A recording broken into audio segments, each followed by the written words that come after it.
রাজ্যে চলছে এসআইআর আর কটা মাস পরেই বিধানসভা নির্বাচন। তার আগেই রাজ্যের দিকে দিকে বোমা অস্ত্র উদ্ধার বেড়ে গিয়েছে। আর এই ঘটনা যদিও নতুন কিছু নয়, প্রায় রোজই রাজ্যের একাধিক জায়গা থেকে বোমা বা আগ্নেয়াস্ত্র উদ্ধারের ঘটনা সামনে আসে। তাতে করে রীতিমতো চাঞ্চল্য ছড়ায়। আর বিশেষ করে বীরভূম, মুর্শিদাবাদ, মালদাতেও অস্ত্র বোমার আতুর ঘরে পরিণত হয়েছে। ভোটের দামামা বাজার আগেই বোমার দামামা শুরু হয়েছে। ২৬ বিধানসভা নির্বাচনের আগে রাজ্যের দিকে দিকে আগ্নেয়াস্ত্র থেকে শুরু করে বোমা উদ্ধারের ঘটনা ঘটছে। আর এই অস্ত্রশস্ত্র নাকি সবই বাইরের রাজ্য থেকে আসছে। ভোটের আগে ফের বোমা উদ্ধার। আর এবার এলাকার একটি স্কুলের সামনে থেকে একাধিক তাজা বোমা উদ্ধার করা হয়েছে। আর তা জানাজানি হতেই এলাকায় চাঞ্চল্য ছড়িয়ে পড়ে।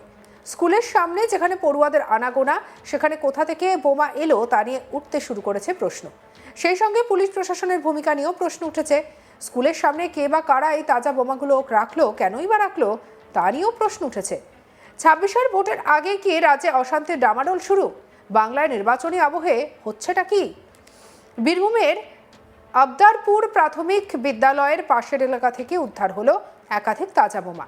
ঘটনাটি ঘিরে চরম উত্তেজনা এবং আতঙ্ক ছড়িয়েছে গোটা এলাকায়। প্রত্যক্ষদর্শীদের দাবি, ঘটনাস্থলে পুলিশ উপস্থিত থাকলেও বোমা উদ্ধারের কাজ পুলিশের বদলে নিজের হাতেই করতে দেখা যায় স্থানীয় বাসিন্দাদের।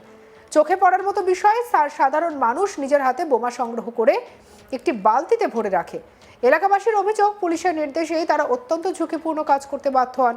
যদিও এ বিষয়ে পুলিশের তরফে এখনো পর্যন্ত কোনো স্পষ্ট বা আনুষ্ঠানিক বক্তব্য পাওয়া যায়নি।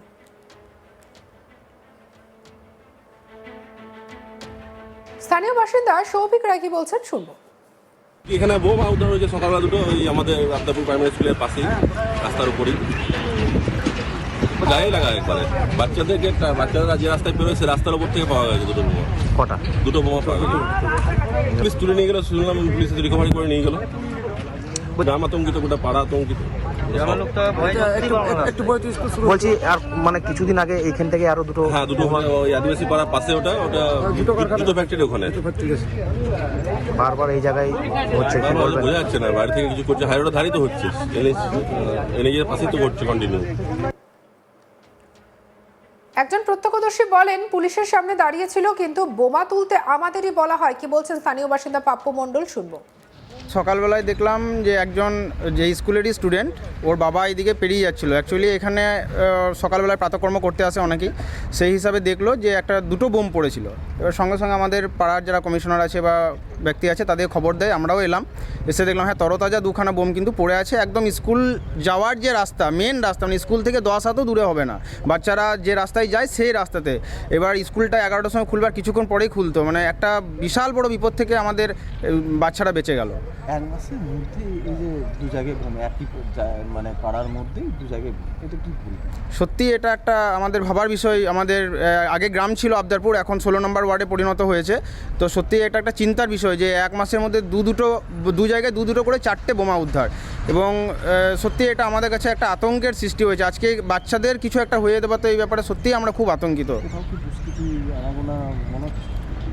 সেটাই ভাবছি যে আমাদের এই ওয়ার্ডের ভেতরেই হয়তো কিছু একটা হতে পারে, কারণ একই জায়গাতে দুবার বোমা নিশ্চয়ই এখানে হয়তো তৈরি বা কিছু হতে পারে। সেটা নিয়ে সিওরিটি নয়, বাট হতে পারে সেরকম আশঙ্কা আমরা রাখছি। মানে দুষ্কৃতী আনাগোনা হয়তো হতে পারে, সেটা যেন পুলিশ প্রশাসনের কাছে আমরা অনুরোধ করব যেন বিষয়টা খুব ভালোভাবে খতিয়ে দেখে। আগে তো এরকম পাওয়া গিয়েছিল, পুলিশ কি অতটা? না, সেরকমভাবে পুলিশের কোনো কার্য দেখিনি। আজকেও সেরকমভাবে বলবো না যে ওরা করেছে, কারণ বোম, যাই হোক, বোম শুনলেই আমরা একটা আতঙ্কিত ফিল করি, কিন্তু পুলিশ কিন্তু সেটা করেনি। পুলিশ না বোম স্কোয়াড ডেকেছে না কোনো কিছু, আমাদের স্থানীয় ছেলেদিকে দিয়ে উদ্ধার করে নিয়ে চলে গেল। এটা একটা আমরা কোনো দিনই সম্ভব নয়। মানে যতবার আপনাদের চ্যানেলের মাধ্যমে হোক বা সোশ্যাল মিডিয়াতে দেখে থাকি যে বোম স্কোয়াড গিয়েই বোমটাকে উদ্ধার করে এবং বোম থেকে আমাদেরকে অনেকটা দূরেও ডিস্টেন্সে করে দেয়, কিন্তু এখানে পুলিশ নিজে থেকে দাঁড়িয়ে আমাদেরই পাড়ার ছেলে দিয়ে বোমগুলোকে হাতে করে ধরিয়ে বালতিতে ভরে নিয়ে চলে গেলো। এটা একটা সত্যিই চিন্তার বিষয়। দুর্ঘটনাও তো ঘটতে পারত, খুবই দুর্ঘটনা ঘটার একটা চান্স ছিল। সেখান থেকে যে কীভাবে পুলিশ এভাবে করতে পারে, এটা সত্যিই আমরা ভাবতে পারছি না। স্কুলের সামনে যে এটা বোমা পড়েছিল, বাচ্চারা যদি কোনোদিন বলভাবে যদি এটা তুলে নিত তাহলে কী হতো? মানে সেটা বলার আর কোনো অপেক্ষায় রাখে না যে কি একটা বড় বিপদ থেকে আমাদের বাচ্চারা আজকে বেঁচে গেল। গত 1 মাসের মধ্যে দ্বিতীয়বার আবদারপুর এলাকার রাস্তার ওপরে পড়ে থাকতে দেখা গেল তাজা বোমা। এর আগেও এই ধরনের ঘটনার সাক্ষী ছিল ওই এলাকা। বারবার এমন ঘটনায় সাধারণ মানুষের নিরাপত্তা নিয়ে উদ্বেগ বাড়ছে এবং প্রশাসনের ভূমিকা নিয়ে উঠছে একাধিক প্রশ্ন। এ নিয়ে আমাদের কালিক শান্তনু হাজরা রিপোর্ট দেখাবো।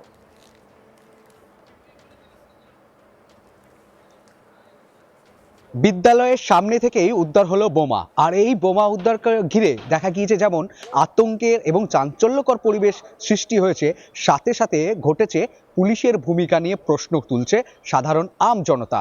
এখানে দেখা গিয়েছে যে যতবার বীরভূম জেলায় যে সকল থানা এলাকায় বোমা উদ্ধার হয়েছে, রীতিমতো এই বোমা উদ্ধারের পর রাজ্যের যে সিআইডি বম্ব স্কোয়াড থাকে সেই বম্ব স্কোয়াডকে মূলত খবর দেওয়া হয় এবং তার আগে পুলিশ ওই স্থানটি কিন্তু ঘিরে রাখে এবং আম জনতা বা জনসাধারণকে ওই এলাকায় আসতে বাধা দেওয়া থাকে।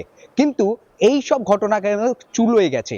রীতিমতো এদিন দেখা গেল যে বিদ্যালয়ে আবদারপুর যে প্রাথমিক বিদ্যালয়, সেই বিদ্যালয়ের সামনে থেকে বোমা উদ্ধার হয়েছে। সেই বোমাগুলি একটা পুলিশের উপস্থিতিতে একজন সাধারণ নাগরিককে দিয়ে বোমগুলি হাতে করে তুলে বালতির মধ্যে ভরা হচ্ছে এবং সেই বোমাগুলি কিন্তু এইভাবেই যেখানে স্কুলের সামনে ছড়িয়ে ছিটিয়ে যে বোমাগুলি পড়েছিল, বোমাগুলি একজন সাধারণ নাগরিক সে পুলিশের সামনে উপস্থিতিতে তিনি কিন্তু এই বোমাগুলি হাতে করে তুলে বালতির মধ্যে ভরছে। আর এই নিয়ে কিন্তু বাংলার পুলিশের ভূমিকা নিয়ে প্রশ্ন উঠতে শুরু করেছে, কারণ যেখানে দেখা যাচ্ছে বোমা মানেই আতঙ্ক, চাঞ্চল্যকর পরিবেশ তৈরি হয়, আর সেখানে একজন সাধারণ নাগরিককে একেবারে প্রাণের ঝুঁকি নিয়ে এই কাজ করতে হচ্ছে। কেন করলো?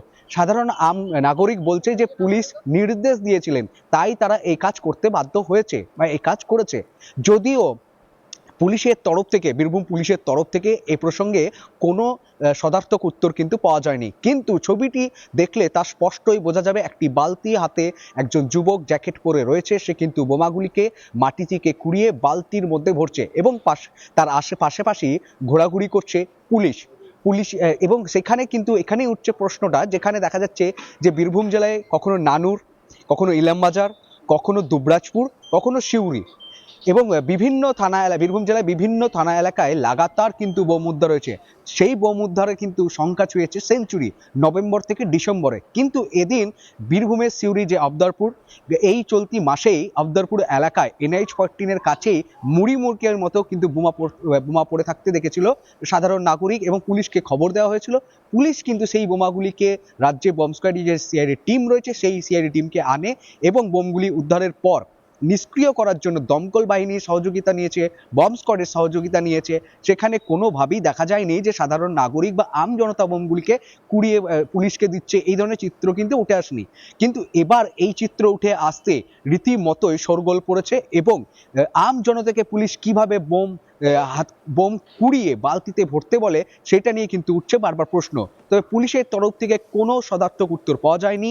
কেন এই ধরনের ঘটনা ঘটলো, কেন পুলিশ এই ধরনের কার্য করতে বলেছে যে সাধারণ নাগরিককে, তা নিয়ে কিন্তু পুলিশের তরফ থেকে কোনো উত্তর পাওয়া যায়নি। সঙ্গে রাখুন আজ তাক বাংলার ইউটিউব চ্যানেলকে লাইক, কমেন্ট, শেয়ার, সাবস্ক্রাইব করতে ভুলবেন না।